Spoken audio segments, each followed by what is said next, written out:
The hostess wrinkled her nose as Frank Martinez approached the podium at Romano's Steakhouse. His worn jacket had seen better days, his boots were scuffed, and 3 days of stubble covered his weathered face. She looked him up and down like he was something unpleasant that had wandered in from the street. "Excuse me, sir, but we have a dress code," she said, her voice dripping with disdain. Frank glanced around the upscale restaurant, taking in the white tablecloths, crystal glasses, and well-dressed patrons. He'd driven 2 hours from Bakersfield for this lunch meeting with his daughter, something he'd been looking forward to for weeks. "My daughter's meeting me here," Frank said quietly. "Jennifer Martinez. She made a reservation for noon."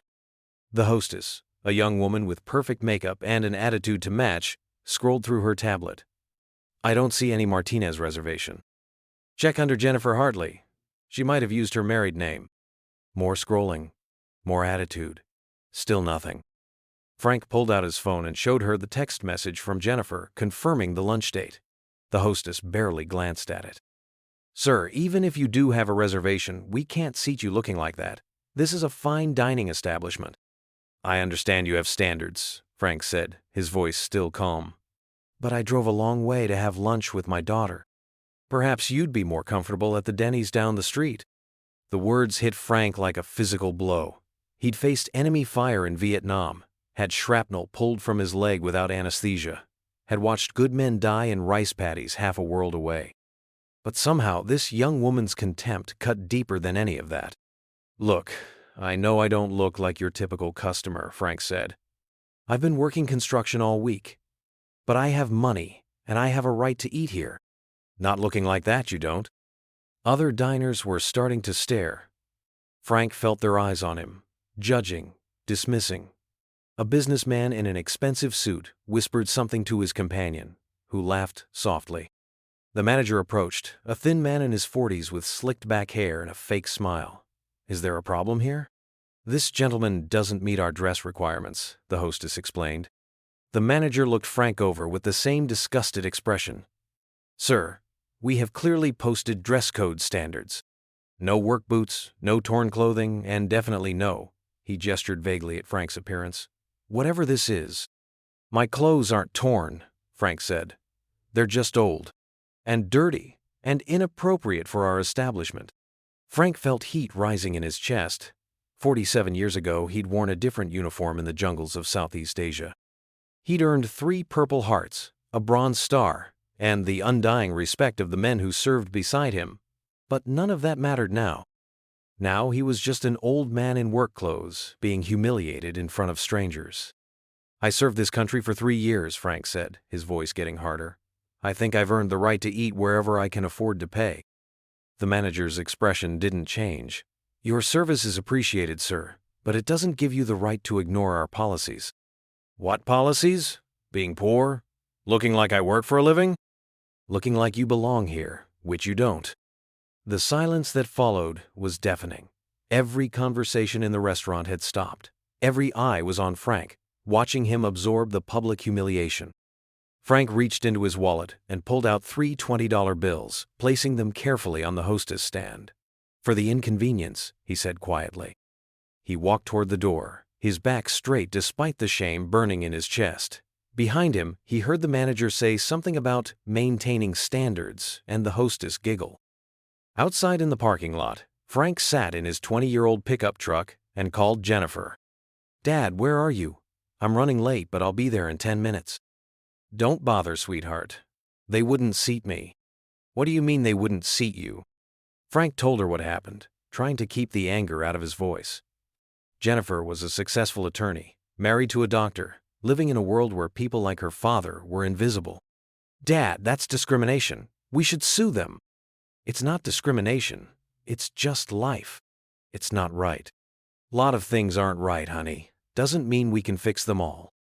Frank drove home to his small apartment in Bakersfield, the taste of humiliation still bitter in his mouth. He'd been looking forward to lunch with Jennifer for weeks.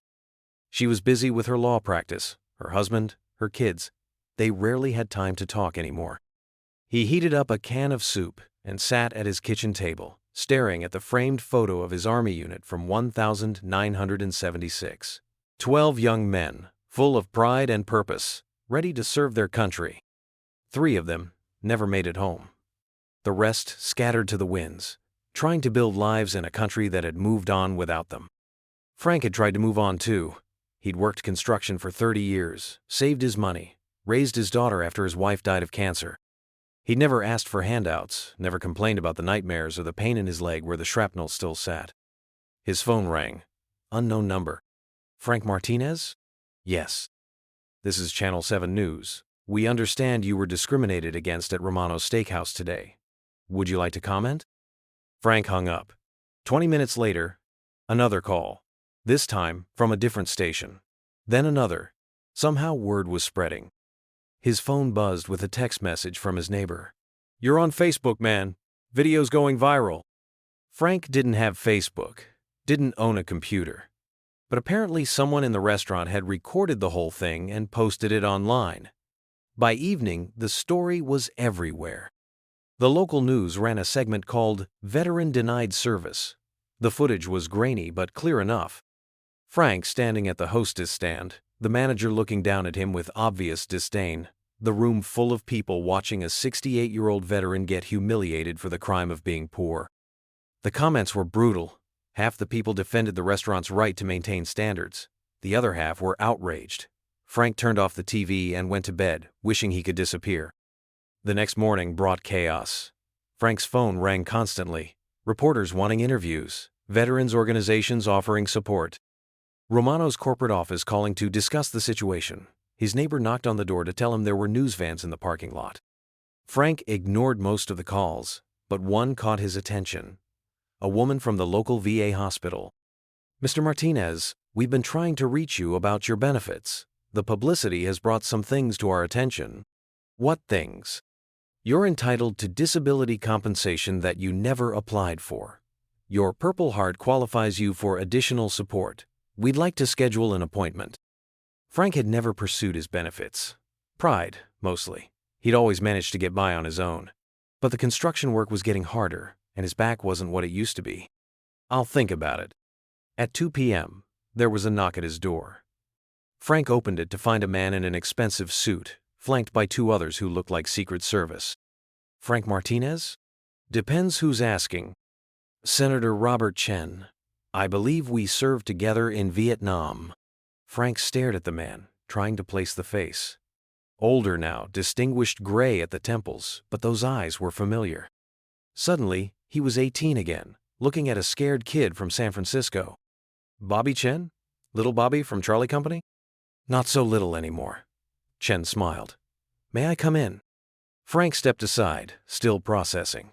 Bobby Chen had been the youngest in their unit, barely 18 when they shipped out together in 1976. The kid who'd cried the first night in country. Now he was Senator Chen, one of the most powerful politicians in California. They sat in Frank's small living room, the security detail waiting outside. "I saw the video," Chen said. "Took me 3 days to track you down. Lot of Martinez's in the phone book. Not many who pulled me out of that rice paddy near Bien Hoa." The memory hit Frank like a physical blow. The sniper's bullet catching Chen in the chest. Blood everywhere. The kid going down hard, unconscious. Frank throwing him over his shoulder, ignoring the shrapnel in his own leg, humping 2 miles through enemy territory to reach the evacuation point. "You remember that?" "Every detail. You saved my life, Frank." They talked for an hour about the war, about the men they'd served with, about the different paths their lives had taken. Chen had used the GI Bill for law school, built a political career, married a doctor. Frank had come home to work construction, raise his daughter alone after his wife died. "I heard what happened at Romano's," Chen said finally. "That was wrong." "It's over now." "No, it's not." Chen leaned forward. "Frank, you carried me on your back for 2 miles with enemy fire all around us. You gave me the chance to have this life, this career, this family. And yesterday I watched a video of you being humiliated by some manager who wouldn't last 5 minutes in combat." "Senator, I appreciate you coming by, but—" "I went to Romano's 2 hours ago," Chen interrupted. "Walked in wearing a $3,000 suit with Secret Service protection. Asked to speak to the manager who threw you out." Frank felt his stomach tighten. "What did you tell him?" "I told him that the man he humiliated was my brother, that he saved my life in Vietnam, that he's worth 10 of that manager. And then I informed him that I'm introducing legislation next week to review business practices of establishments that discriminate against veterans. Chen's smile was cold. Amazing how quickly people find their manners when their livelihood depends on it. Frank didn't know what to say. The manager was terminated this morning. Chen continued. The hostess who started it all? Gone too. Corporate is implementing new training for all employees about treating veterans with respect. I don't want their pity. It's not pity, it's accountability. Chen reached into his jacket and pulled out an envelope. Romano's is hosting a dinner next Friday. Veterans and their families, completely free. They want you as the guest of honor. Frank stared at the elegant invitation. Why would I want to go back there? Because sometimes we have to stand up and be counted. Sometimes we have to show the world that we still matter. The room fell silent, except for the tick of Frank's old wall clock. I've been in politics for 30 years, Chen said quietly. Built my entire career on the foundation you gave me when you saved my life. I've passed laws, helped thousands of people, made a difference, but I never forgot that 18-year-old kid bleeding in that rice paddy, and I never forgot the man who carried him home. After Chen left, Frank sat alone in his kitchen, holding the invitation. Through his window, he could see more news vans arriving. His phone buzzed with text messages from numbers he didn't recognize. The story was spreading beyond California now. Jennifer called that evening. Dad, I just saw the news about Senator Chen. Is it true? It's true. My God, Dad, you saved a senator's life? I saved Bobby Chen's life. He wasn't a senator then. He was just a scared kid a long way from home. Are you going to the dinner? Frank looked at the invitation again, elegant script on heavy paper. Part of him wanted to throw it away, to forget this whole mess. But another part, the part that had carried Bobby Chen through enemy fire, knew what he had to do. Yeah, I think I am. The week passed in a blur of phone calls and media attention. Frank gave one interview to the local newspaper, telling them simply that he'd served his country and expected to be treated with the same respect as any other customer. Friday evening arrived clear and warm. Frank borrowed a suit from his neighbor, got his first haircut in months, and drove to Romano's. The parking lot was packed with news crews, but also with motorcycles and pickup trucks belonging to veterans who'd driven from across the state. Inside, the restaurant had been completely transformed. American flags draped the walls. A banner reading "Honoring Our Heroes" hung over the bar. The same dining room where Frank had been humiliated a week earlier now buzzed with the conversation of men and women who had served their country. The new manager, a middle-aged woman with kind eyes and a firm handshake, greeted Frank at the door. Mr. Martinez, it's an honor to have you here tonight. Our entire staff has been looking forward to meeting you. Frank was seated at the head table with Chen and several other veterans, including a woman who'd served in Afghanistan and an elderly man who'd fought in Korea. The food was exceptional, the service flawless. But what struck Frank most was the atmosphere. Respect. Dignity. The kind of reception he dreamed of getting 47 years ago when he came home from Vietnam. After dinner, Chen stood to address the crowd. Ladies and gentlemen, thank you for joining us tonight. We're here because sometimes society needs to be reminded of its obligations to those who serve. We're here because a good man was treated badly, and that's not acceptable. He paused, looking directly at Frank.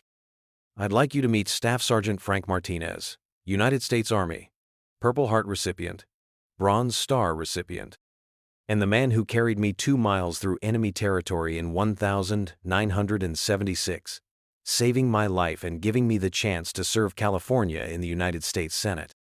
The applause was thunderous. Frank stood slowly, looking out at the crowd of faces, feeling something he hadn't experienced in decades. Pride, belonging, recognition. I don't have much to say, Frank began, his voice stronger than it had been in years. Except that sometimes it takes getting knocked down to remember that there are people willing to help you back up. Sometimes it takes one person's cruelty to bring out kindness in dozens of others. He paused, looking around the room. A week ago, I was just an old construction worker nobody wanted to serve dinner to. Tonight, I'm surrounded by brothers and sisters who understand what service means. That's not something you can buy with money or fake with politeness. That's earned. The applause continued as Frank sat down, his eyes moist with emotion he hadn't allowed himself to feel in years. Later, as the evening wound down, Chen walked Frank to his truck. "Thank you," Frank said, "for everything. Thank you for saving my life. Both times." "Both times?" Chen smiled. "Once in Vietnam, when you carried me to safety. And this week, when you reminded me why I went into politics in the first place. To stand up for people who can't stand up for themselves." Frank drove home through the warm California night, the taste of good food and better company still on his lips. The video of his humiliation had been viewed millions of times, but tonight's dinner would be remembered longer. Back at his apartment, Frank found his answering machine full of messages from veterans across the country, sharing their own stories of discrimination and disrespect.